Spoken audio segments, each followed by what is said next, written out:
The saloon doors swung open with a creak that cut through the murmur of conversation like a knife. Every head turned as Margaret stepped inside, her belly round and unmistakable beneath her simple cotton dress.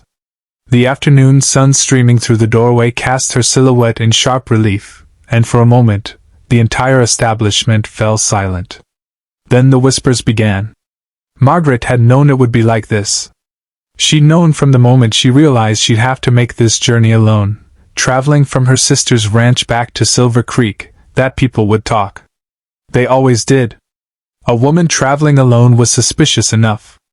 A woman traveling alone with child and no ring on her finger was scandalous. She kept her chin high as she made her way toward the bar, ignoring the sidelong glances and poorly concealed smirks.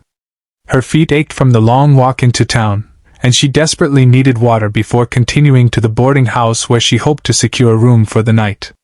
A woman in a gaudy purple dress leaned toward her companion, not bothering to lower her voice. "Well, I never. Bold as brass, walking in here in her condition." "Shameful," agreed another woman, fanning herself dramatically. "Who does she think she is?" A man at the corner table let out a low whistle. "Some folks got no decency left." Margaret's cheeks burned, but she refused to let them see her falter. She'd endured worse in the past 3 months. These were strangers. Their opinions meant nothing. She just needed water and a place to rest before the last leg of her journey. The bartender eyed her with barely concealed contempt. "We don't serve women in your situation here." "I just need water," Margaret said quietly, her voice steady despite the trembling in her hands. "I can pay." "Don't matter if you can pay. We got standards." More laughter erupted from the tables behind her. Margaret felt the walls closing in, the hostile stares burning into her back like brands. She should have known better. She should have stayed on the outskirts of town, should have bypassed Silver Creek entirely despite the heat and her exhaustion. "Maybe she don't know who the father is," someone sneered, loud enough for the whole room to hear. "Could be any number of men." The crude laughter that followed made Margaret's stomach turn. She turned to leave, dignity be damned. She'd find water elsewhere, even if she had to walk to the creek outside of town. But before she could take 2 steps, the doors burst open again. The man who entered was tall and broad-shouldered, his dusty hat pulled low over his eyes. Trail dust covered his boots and the legs of his worn denim pants. He had the weathered look of someone who spent his life outdoors, his skin tanned and lined from years under the sun. There was something familiar about the set of his jaw, the way he carried himself with quiet confidence. Margaret's heart nearly stopped. James. James Holloway had been her childhood friend, the boy who taught her to ride horses and skip stones across the creek. They'd lost touch when his family moved their ranch north 5 years ago, and she hadn't seen him since. But there was no mistaking those storm-gray eyes, now fixed intently on her face. The saloon had quieted again, everyone watching this new development with hungry curiosity. James took in the scene quickly, Margaret standing in the center of the room, her condition obvious, her face flushed with humiliation, the hostile faces surrounding her, the bartender's crossed arms and sneering expression. His jaw tightened. He crossed the distance between them in 4 long strides and, without hesitation, took Margaret's hand. His palm was warm and calloused against hers, steady and sure. "Margaret," he said, his voice carrying clearly through the room. "I've been looking everywhere for you."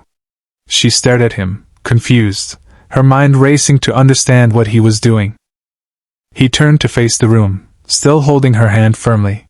His expression had gone hard, dangerous in a way Margaret had never seen before. "I don't appreciate coming back to find folks treating my intended this way." A ripple of shocked murmurs spread through the crowd. "Your intended?" the bartender sputtered. "That's right." James's voice was steel-wrapped in velvet. "And if she's expecting, it's my child. Not that it's anyone's business but ours." The woman in purple had gone pale. The man who'd whistled suddenly found his drink fascinating. Shame began to replace the cruel curiosity on several faces. "No," James continued, his tone brooking no argument. "My fiancé asked for water. I suggest someone get it for her." And then we'd all appreciate an apology for the treatment she received." The bartender scrambled to pour a glass, his hands shaking slightly. We didn't know, sir. She didn't say. She shouldn't have to say anything." James cut him off. "A woman in need asks for help, you give it. Simple as that. Your mama teach you different?" "No, sir. Didn't think so." Margaret watched in amazement as the hostel room transformed. The women who'd been sneering now looked mortified. The men studied their boots or the ceiling, anywhere but James's accusing glare. One by one, a few mumbled apologies filtered through the air, though most were too ashamed to speak. James guided Margaret to a table near the window, pulling out a chair for her with exaggerated courtesy. The bartender hurried over with not just water, but a plate of bread and cheese as well. "On the house," he muttered.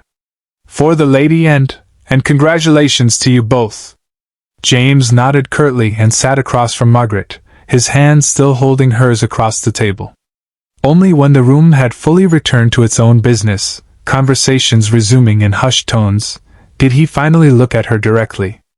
"James," she whispered, tears threatening. "You didn't have to. Drink your water," he said softly. "Then we'll talk." She obeyed, grateful beyond words. The cool water soothed her parched throat, and she hadn't realized how hungry she was until she tasted the fresh bread. James sat quietly, his presence a shield between her and the world. When she'd finished, he stood and helped her to her feet. "Come on. Let's get you somewhere more comfortable." He led her outside and down the street to a small hotel.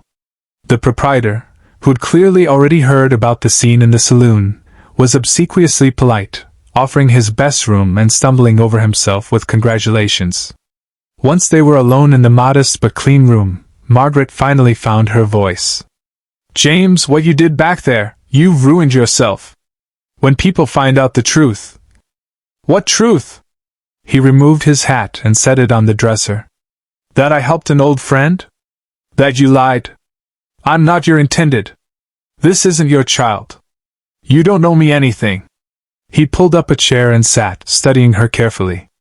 "Tell me what happened, Margaret. Where's the real father?" She sank onto the bed, suddenly exhausted. "Dead. Killed in a mining accident 4 months ago, before we could marry. His family, they blamed me. Said I'd distracted him, made him careless. They wanted nothing to do with me or the baby." Her voice cracked. "My own parents wouldn't hear my side of it. Said I'd brought shame on the family. So I went to my sister's place, but her husband, he made it clear I wasn't welcome to stay. I was on my way back to see if I could find work in Silver Creek, make a life somehow. And you walked into a nest of vipers instead. I should have known better. A woman alone in my condition." She brushed away tears angrily. "I was a fool." "No," James said firmly. "They were fools. Cruel, small-minded fools." He leaned forward, elbows on his knees. "Margaret, I meant what I said in there. You couldn't have." "I did. Marry me." She gaped at him. "You can't be serious. You haven't seen me in 5 years. You don't know me anymore. And I'm carrying another man's child. A child who'll need a father and a home. A child who deserves better than to grow up called a bastard because of people's ignorance and cruelty." His gray eyes were steady, sincere. "You were my best friend once. I've never forgotten that. When I rode into town today and saw you standing there, taking their abuse with your head high. Margaret, I've never been more certain of anything. But why? You could have any woman you wanted. Why tie yourself to someone with such a scandal attached?" He smiled, a sad, gentle expression. "Maybe because I know what it's like to be judged. My father lost everything in a bad business deal before he died. We rebuilt, but people don't forget. They still look at me sometimes like I'm one step from poverty, untrustworthy because of my father's failures." He reached across and took her hand again. "And maybe because that girl who used to race me across the meadow and wasn't afraid to get mud on her dress, she was the only person who ever made me feel like I was enough, exactly as I was." Margaret's tears flowed freely now. James, this is too much to ask. I can't let you sacrifice your future. You're not asking. I'm offering. He squeezed her hand. We'll make it work. My ranch is doing well. There's plenty of room. The child will be raised as mine in every way that matters. No one needs to know different. People will count months. Let them. We'll say the baby came early. We'll say whatever we need to say. His voice softened. Margaret, I'm not promising you a fairy tale. I'm promising you safety, stability, and a home. For you and for your child. The rest, we'll figure out as we go. She looked at this man who had been a boy when she'd known him before, who'd grown into someone capable of such unexpected kindness and strength. In his eyes, she saw no pity, no condescension. Just honest regard and determination. Why do I feel like you're saving my life? She whispered. Because maybe we're saving each other's, he replied. I've been working that ranch alone for 3 years. It's a good life, but it's lonely. I'd be proud to have you as my wife, Margaret. And honored to raise your child. Outside the window, the sun was beginning to set, painting the sky in shades of orange and gold.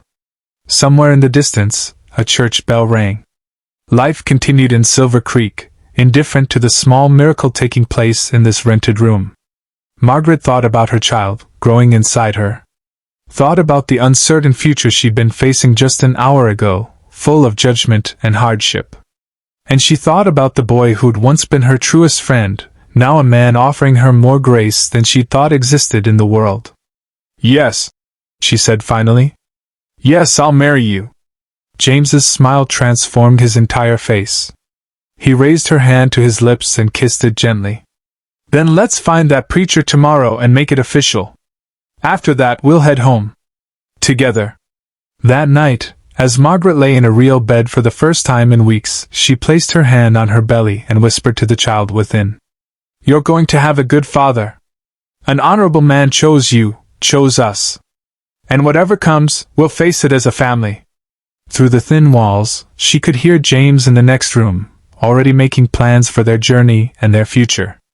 And for the first time in months, Margaret felt something she'd thought she'd lost forever: hope.